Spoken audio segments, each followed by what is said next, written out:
আসসালামু আলাইকুম। আমাদের চ্যানেলে সবাইকে স্বাগতম। আজকে আমরা উয়েফা চ্যাম্পিয়ন্স লিগের কোয়ার্টার ফাইনালের একেবারে আগুন একটা ম্যাচ নিয়ে কথা বলবো, বার্সেলোনা বনাম অ্যাথলেটিকো মাদ্রিদ। এই হাই ভোল্টেজ ম্যাচটা ব্যবচ্ছেদ করতে আমরা 7টা ধাপে পুরো বিষয়টা বিশ্লেষণ করব। তো আর দেরি না করে চলুন শুরু করা যাক। আমাদের আজকের আলোচনায় থাকছে ম্যাচের গুরুত্ব, দুই দলের লেটেস্ট ফর্ম আর মুখোমুখির রেকর্ড, গোল আর অন্যান্য পরিসংখ্যান, টিমের ইনজুরি আপডেট আর সবশেষে তো থাকছে আমাদের ফাইনাল প্রেডিকশন। তো প্রথমেই আসা যাক প্রেক্ষাপটে। এই দ্বিতীয় লেগের ম্যাচটা দুই দলের জন্য আসলে কতটা গুরুত্বপূর্ণ। অ্যাথলেটিকো মাদ্রিদ কিন্তু প্রথম লেগে 2-0 গোলের একটা দারুণ লিড নিয়ে রেখেছে। তার মানে সেমিফাইনালে যেতে হলে বার্সেলোনাকে অ্যাথলেটিকোর ঘরের মাঠ মেট্রোপলিটানোতে এসে কমপক্ষে 2 গোলের ব্যবধান তো ঘোচাতেই হবে, যা প্রায় পাহাড় টপকানোর মতো একটা ব্যাপার। বার্সেলোনার জন্য এই সিজনে বড় কোনো ট্রফি জিততে হলে চ্যাম্পিয়ন্স লিগে কিন্তু তাদের শেষ ভরসা। অন্যদিকে অ্যাথলেটিকো চাইবে তাদের দুর্গে এই লিডটা ধরে রেখে বার্সাকে আরও একবার ইউরোপের মঞ্চ থেকে বিদায় করতে, যা তারা আগেও বেশ ভালোভাবেই করে দেখিয়েছে। এবার তাহলে দেখে নেওয়া যাক দুই দলের সাম্প্রতিক ফর্ম আর তাদের মুখোমুখি লড়াইয়ের ইতিহাসটা। মানে রিসেন্টলি কে কেমন খেলছে আর একে অপরের বিপক্ষে তাদের রেকর্ড কি বলে। বার্সার সাম্প্রতিক ফর্ম, বিশেষ করে অ্যাটাকিং থার্ডে, এক কথায় আগুন। নিউ ক্যাসলের বিপক্ষে 7-2 গোলের বিশাল জয় তাদের কনফিডেন্সকে একদম তুঙ্গে নিয়ে গেছে। তবে হ্যাঁ, প্রথম লেগে অ্যাথলেটিকোর কাছে যে হারটা, সেটা কিন্তু অনেকটাই পাউকুবার্সির ওই লাল কার্ডের কারণে, এইটা মাথায় রাখতে হবে। অন্যদিকে অ্যাথলেটিকো মাদ্রিদের দিকে যদি তাকান, সিভিয়ার কাছে তাদের লাস্ট ম্যাচের হারটা দেখে কিন্তু ধোকায় পড়লে চলবে না। কোচ ডিয়েগো সিমিওনি এই চ্যাম্পিয়ন্স লিগের ম্যাচের জন্য তার প্রায় পুরো ফার্স্ট টিমকেই রেস্ট দিয়েছিলেন। তাদের পুরো ফোকাসই এখন এই ম্যাচটা। ওভারঅল রেকর্ডে বার্সেলোনা 115টা জয় নিয়ে বেশ খানিকটা এগিয়ে আছে। কিন্তু আসল গল্পটা এখানে না, আসল গল্পটা লুকিয়ে আছে ইউরোপের মঞ্চে। আর এই তথ্যটা বার্সার জন্য রীতিমতো একটা দুঃস্বপ্ন। শুনুন, বার্সেলোনা ইউরোপিয়ান নকআউটের 2 লেগ মিলিয়ে অ্যাথলেটিকোকে আজ পর্যন্ত হারাতেই পারেনি।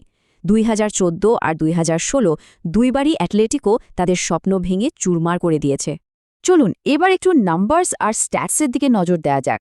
দেখা যাক পরিসংখ্যানের পাল্লাটা কোন দিকে ভারী।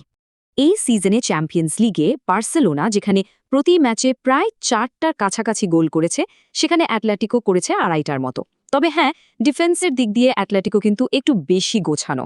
তাদের ক্লিন শিট পার্সেন্টেজ প্রায় 40%, যা বার্সার চেয়ে ভালো।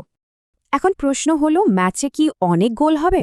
দেখুন, অ্যাথলেটিকো যেহেতু 2-0-তে এগিয়ে, তারা স্বাভাবিকভাবেই চাইবে ডিফেন্সটা জমাট রাখতে। কারণে ম্যাচে 2.5 গোলের কম হওয়ার সম্ভাবনায় কিন্তু কিছুটা বেশি, প্রায় 55%। মানে একটা লো স্কোরিং ট্যাকটিক্যাল গেম আমরা আশা করতে পারি। এখন আসি খুব গুরুত্বপূর্ণ একটা আপডেটে।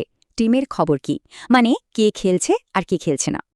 বার্সার জন্য এটা একটা বড় ধাক্কা। প্রথমত তাদের তরুণ ডিফেন্ডার পাও কুবার্সি সাসপেন্ডেড।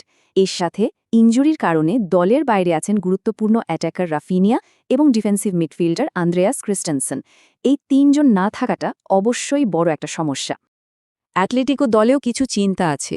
মার্ক পাবেল তো কার্ডের কারণে সাসপেন্ডেড, আর তাদের ডিফেন্সের বস হোসে হিমেনেজ আর গোলকিপার ইয়ান ওবলাকের খেলা নিয়েও একটু সন্দেহ আছে।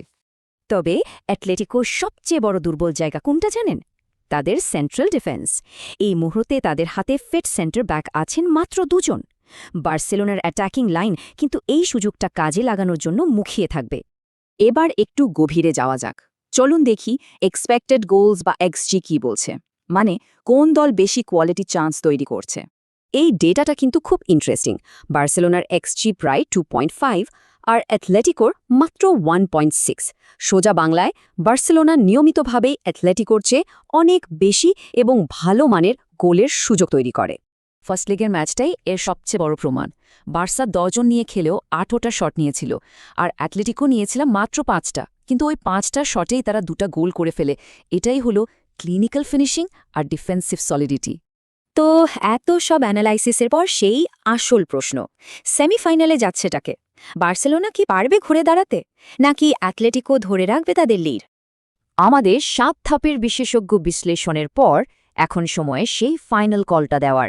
চলুন দেখি আমাদের বিশ্লেষণ অনুযায়ী এই ম্যাচের ফলাফল কি হতে চলেছে। ওকে, আমাদের ফাইনাল প্রেডিকশন হলো এই ম্যাচে বার্সেলোনা জিতবে।